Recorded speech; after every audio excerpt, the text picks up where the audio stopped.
होली यानी रंगों का त्योहार, खुशियों का त्योहार।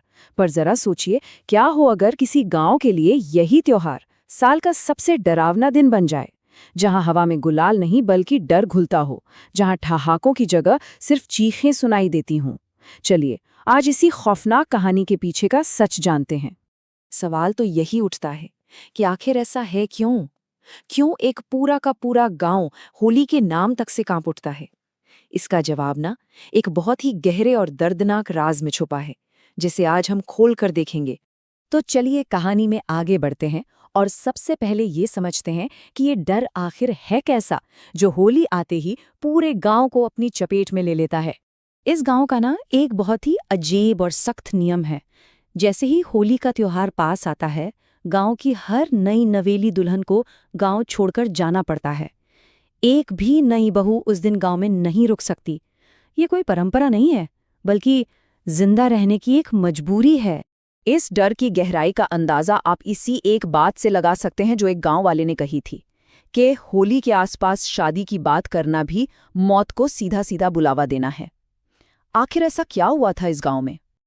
अब देखिए, कहानी में ट्विस्ट तब आता है जब ये सालों पुराना नियम टूट जाता है। दो लोग जो इस पूरे डर से बिल्कुल अनजान हैं, वो गांव में एक ऐसा तोहफा लेकर आते हैं जिसका स्वागत कोई नहीं करना चाहता। तो कहानी में एंट्री होती है सुप्रिया और गौरव की। दोनों ने घर से भागकर शादी की है और अपनी पहली होली अपनी दोस्त नंदिनी के साथ मनाने का प्लान बनाते हैं। वो नंदिनी को सरप्राइज देने उसके गांव पहुंच जाते हैं और सुप्रिया एक नई दुल्हन की तरह सजी धजी है। उन्हें जरा भी अंदाजा नहीं था कि ये सरप्राइज एक भयानक रात की शुरुआत करने वाला है। अब सोचिए, अपनी दोस्त को नई दुल्हन के जोड़े में देखकर किसी को भी खुशी होगी, है ना? पर नंदिनी का चेहरा उसे देखकर डर से पीला पड़ गया, मानो उसके पैरों के नीचे से जमीन ही खिसक गई हो। वो जानती थी कि अब कुछ बहुत ही बुरा होने वाला है। जब बात हाथ से निकलने लगी तो नंदिनी के घर वालों ने घबराकर सुप्रिया और गौरव को वो सच बताया जिसे वो सबसे छिपाते थे। उन्होंने बताया रूपा के बारे में। रूपा एक प्रेत आत्मा जिसने गांव को श्राप दिया हुआ है। एक ऐसी आत्मा जो सालों से होली के दिन नई दुल्हनों को अपना शिकार बना रही है। सच सुनते ही जाहिर है गौरव और सुप्रिया ने फौरन वहां से निकलने की कोशिश की, पर किस्मत को तो कुछ और ही मंजूर था। गौरव ने गाड़ी स्टार्ट की पर इंजन चालू ही नहीं हुआ। उन्होंने एक मैकेनिक को फोन किया, लेकिन उसने रात में आने से साफ साफ मना कर दिया और बस वो उस रात के लिए उसी गांव में फंस कर रह गए। तो जब भागने के सारे रास्ते बंद हो गए तो वो रात शुरू हुई जिसका सबको डर था। अब आत्मा का कहर बरसने वाला था। आधी रात को गौरव की नींद एक पायल की आवाज से खुलती है। वो मुड़कर देखता है तो सुप्रिया बिस्तर पर नहीं थी। वो घबराकर खिड़की से बाहर झांकता है तो देखता है कि सुप्रिया नंगे पांव एक पेड़ की तरफ चली जा रही है। कुछ बहुत ही गलत होने वाला था। गौरव भागा भागा सुप्रिया के पीछे गया। जैसे ही उसने सुप्रिया को छुआ, वो पलटी, पर वो सुप्रिया नहीं थी। उसका चेहरा बिल्कुल बदल चुका था। आंखें पत्थर की हो गई थीं और होठों पर एक शैतानी मुस्कान थी। जो आवाज निकली वो रूपा की थी। वो कह रही थी, बच नहीं पाओगे, शिकार तो तुम बनोगे मेरा। और फिर उस आत्मा ने और भी खौफनाक बात कही। वो चीखी कि इस गांव में कोई नई दुल्हन होली नहीं मना सकती, और अगर वो होली मनाएगी तो सिर्फ खून की होली मनाएगी। ये सुनते ही गौरव के होश उड़ गए और वो वहीं बेहोश हो गया। जब गौरव को होश आया तो मंजर और भी भयानक था। सुप्रिया को रस्सियों से बांधकर एक कमरे में रखा गया था, पर वो अपने ही चेहरे को नोच नोच कर लहू लुहान कर रही थी।